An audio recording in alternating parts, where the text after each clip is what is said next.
আসসালামু আলাইকুম। আমার আজকের গল্পের নাম শিউলিতলার রহস্য। গ্রামের জীবনে ছন্দে যেন প্রকৃতির সাথে মিশে এক হয়ে যায়। চারপাশে সবুজ আর সবুজ, নদী, গাছপালা। বাংলাদেশের এরকমই একটি প্রত্যন্ত গ্রাম, উত্তরাঞ্চলে। গ্রামের নাম মদনপুর। সেখানেই দাঁড়িয়ে থাকে একটি শিউলি গাছ। দিনের বেলায় যার সৌন্দর্যে মুগ্ধ হয়ে যায় সবাই। পুকুরের কালো জল আর চারপাশের ধান ক্ষেত, মাঝখানে দাঁড়িয়ে থাকা একটি শিউলি গাছ প্রকৃতির এক নিখুঁত সৃষ্টি। কিন্তু সূর্য অস্ত যেতেই সেই শিউলি গাছের রূপ পাল্টে যায়, শুনশান হয়ে যায় নীরবতায়। ওই গাছের নিচে কেউ সন্ধ্যার পর যেতে সাহস পেত না। গ্রামের বয়স্ক মানুষরা বলতো, শিউলি গাছের নিচে বসে কান্না শোনা যায়। সেই কান্না এত করুণ, শুনলেই মনে হয় বুকের ভেতর চুরমার হয়ে যায়। কেউ কেউ বলতো, বহু বছর আগে এক মেয়ের নাম ছিল মায়া, নিজের জীবন শেষ করেছিল ওই শিউলি গাছের ডালেই। মায়া ছিল গ্রামের নতুন আসা জমিদার বাড়ির গৃহপরিচালিকার এক মেয়ে।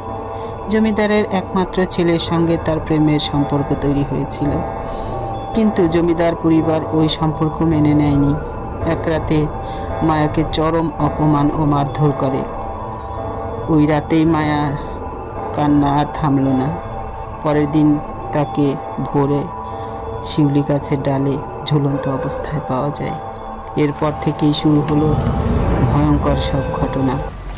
যারা সন্ধ্যার পরে পুকুরের দিকে যেত, তারা বলতো, পুকুরের পানিতে একটা সাদা শাড়ি পরা মেয়েকে দেখা যায়, যে ডাকে, আমাকে বাড়ি নিয়ে চলো। যারা সেই ডাকে সাড়া দেয় তারা নাকি আর ফিরে আসে না। বিভিন্নভাবে ভৌতিক ঘটনা ঘটতে থাকে গ্রামের মানুষের সাথে।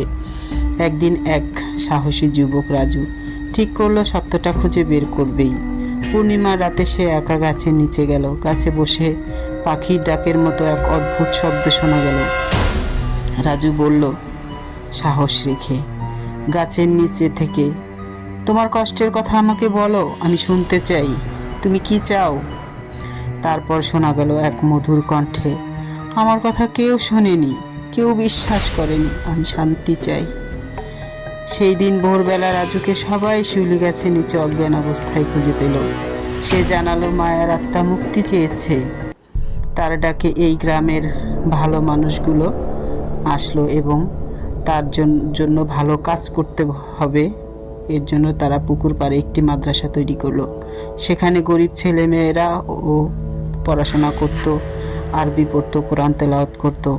অবাক কাণ্ড হলো, মাদ্রাসা তৈরি হওয়ার পর থেকেই শিউলির কান্না আর কেউ শুনতে পায়নি। সেই ভৌতিক ঘটনাগুলো আর কেউ দেখেনি। হয়তো মায়ের আত্মা শান্তি পেয়েছে। যদি আমার গল্পটি ভালো লাগে, দয়া করে আপনারা লাইক কমেন্ট করবেন।